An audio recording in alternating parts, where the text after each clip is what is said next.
Hello అండి. ఈరోజు మా ఇంట్లో ప్రాన్స్ తీసామండి. ఇది వచ్చి మొత్తం 200 రూపీస్ అనమాట. పెద్దవిగానే ఉన్నాయి. ఇది ఎలా క్లీన్ చేసుకోవాలని మనం చూద్దామండి. చాలా సింపుల్.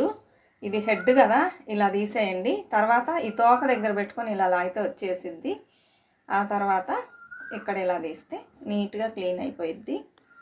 ఇలా ఒక్కొక్కటిగా తీసుకొని మనం పక్కన గిన్నెలో పడేసేసి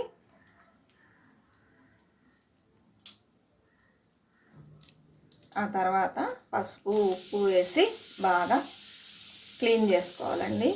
చూడండి, ఇది చూస్తే ఇంత పెద్దదిగా ఉంది కదా, ఒలిస్తే చూసారా ఇందులో హాఫే ఉంది. ఎందుకంటే ఈ తలలోనే పోయేసింది హాఫ్ పార్ట్. చూడండి, ఇలా చూసారండి ఎంత ఉన్నది, ఇంత ఉన్నది. ఒలిస్తే ఇంత అయిపోయిందనమాట. చూడండి, ఒలిస్తే ఇంత పుట్టొచ్చింది. ఇదేమన్నా ఇంత అయిపోయింది. కొంచెం అయింది కదా. రొయ్యలు మాత్రం అంతేనండి. ఇప్పుడు మనం కొంచెం కళ్ళుప్పు వేసుకొని ఇందులో కొద్దిగా పసుపు వేసి, లెమన్ ఉంటే పిండుకోండి. దీన్ని మనం బాగా ఇలా కడుక్కోవాలి. అప్పుడే స్మెల్ ఏమీ ఉండదన్నమాట. కొంతసేపు ఇలానే నానబెట్టేసి శుభ్రంగా కడిగేసేయండి.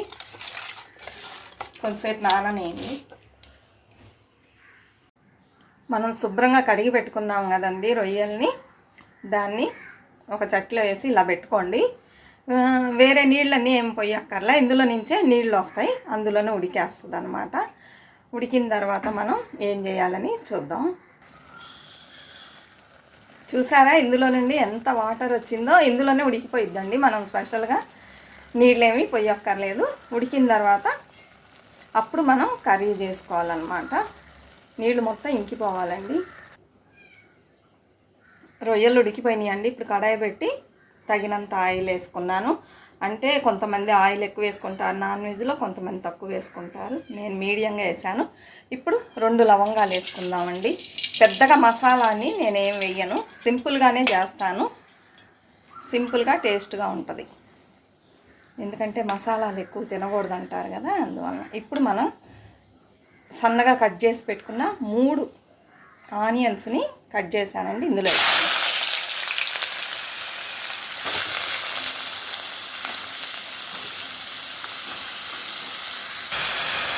ఇప్పుడు తగినంత కళ్ళుప్పండి.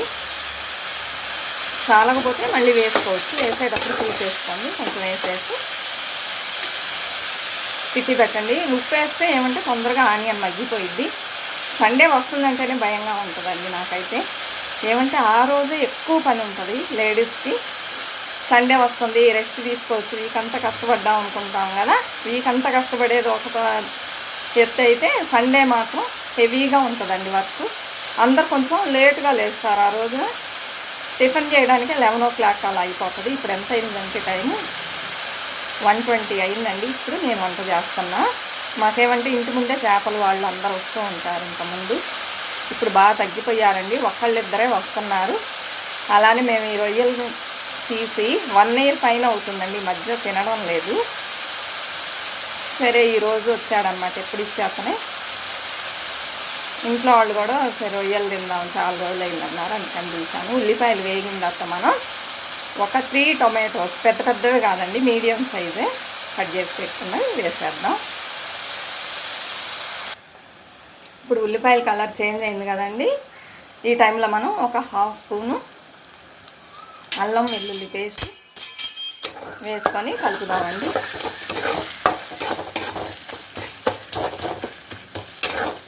పచ్చివాసన పోయేంత వరకు వేగించుకోవాలి.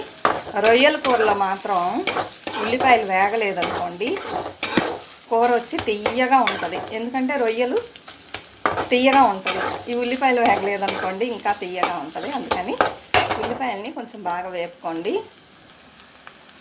అల్లం వెల్లుల్లి పేస్ట్ వేగింది కదా, ఈ టైంలో మనం ఉడకబెట్టుకున్న రొయ్యల్ని ఇందులో వేసుకోవాలి. చూడండి ఎంత తక్కువగా ఉన్నాయో. ఉల్లిపాయలు కూడా చూసారా వేగితే తక్కువ అయిపోయినాయి కదా.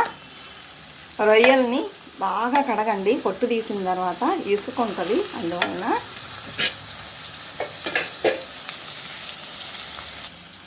ఇప్పుడు మనం తగినంత పసుపుని వేసుకుందామండి. నాన్ వెజ్ కదా, కొంచెం పసుపు ఎక్కువగానే వేసుకోండి. అప్పుడే ఆ నీటి వాసన అనేది ఉండదు. ఇలా కొంతసేపు రొయ్యలు ఇందులో వేగాలండి. నాకు నాన్ వెజ్లోనే ఎక్కువ ఇష్టమైన కర్రీ ఏదంటే రొయ్యలు అనమాట. అయితే ఈ మధ్యకాలంలో తినడం లేదండి, తింటే అలర్జీ లాగా అవుతుంది. అందుకని పన్నప్పుడు ఎందుకు తింటాం అనేసి రొయ్యలను తినడంలా ఇందులోనే 2 కోడిగుడ్లను ఉడకబెట్టేసి వేసేస్తాను. గుడ్డు తీసుకొని తింటాను, రొయ్యల్ని తినండి. ఇప్పుడు ఇది కొంచెంసేపు వేగాలి.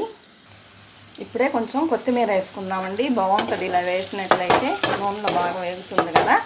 మళ్ళీ దించబోయేటప్పుడు కొంచెం వేసుకోవాలి. ఈ రొయ్యలు ఇంకా ఒక 5 మినిట్స్ వేగాలండి నూనెలో, అప్పుడే టేస్ట్గా ఉంటుంది. ఇప్పుడు మనం కట్ చేసి పెట్టుకున్న టొమాటో ముక్కల్ని వేసుకుందామండి. వేసేసి కలిపేద్దాం.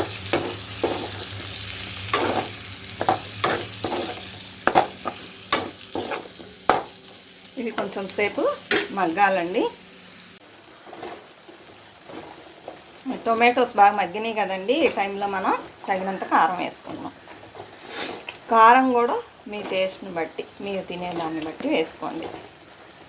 నేను ఒక 2 స్పూన్స్ వేసుకున్నా, ఎందుకంటే రొయ్యలు తీయగా ఉంటుంది కదా, అందువల్ల. కొంచెం పచ్చివాసన పోయే వరకు ఇందులో వేపుకోవాలండి. ఒక 2 మినిట్స్ మగ్గిన తర్వాత మనం తగినంత వాటర్ని యాడ్ చేసుకున్నాం. 2 మినిట్స్ అయిందండి. ఇప్పుడు మనం తగినంత నీళ్ళని యాడ్ చేసుకుందాం. ఇందులో కొంచెం బాగా ఉడకాలి, అప్పుడే దగ్గర పడితే గ్రేవీగా ఉంటుంది, మనకి రైస్లో కలుపుకొని తింటానికి బాగుంటుంది. ఇప్పుడు మూత పెట్టేద్దాం, ఉడికిన తర్వాత చూపిస్తానండి. ఇంకా ఇందులో ఒక ఇంగ్రీడియంట్ యాడ్ చేయాలి, అదేంటని చూద్దాం. కూర దగ్గర పడింది కదండి. ఈ టైంలో మనం ఉడకబెట్టిన 2 గుడ్లని యాడ్ చేసుకుందాం. అలానే కొంచెం కొత్తిమీర, ఇందాక కొంచెం వేసాం కదా, ఇప్పుడు కొంచెం ఈ గుడ్డేమో ఒకటి నాకు, ఒకటి అత్తయ్యకండి. పక్కన రసం కూడా పెట్టేసాను. ఇప్పుడు ఇందులో మనం ఒక ఇంగ్రీడియంట్ యాడ్ చేయాలి, ఏంటని చూద్దాం. అదేంటంటే కొంచెం మిరియాలు, కొంచెం జీలకర్ర, కొంచెం సోంపు అంటారు కదా, అది వేసి 3 పౌడర్ చేసి పెట్టుకున్నానండి. అది కొంచెం ఇందులో వేద్దాం. ఒక చిన్న స్పూన్తో 1 స్పూన్ వేసుకోండి, టేస్ట్ బాగుంటుంది.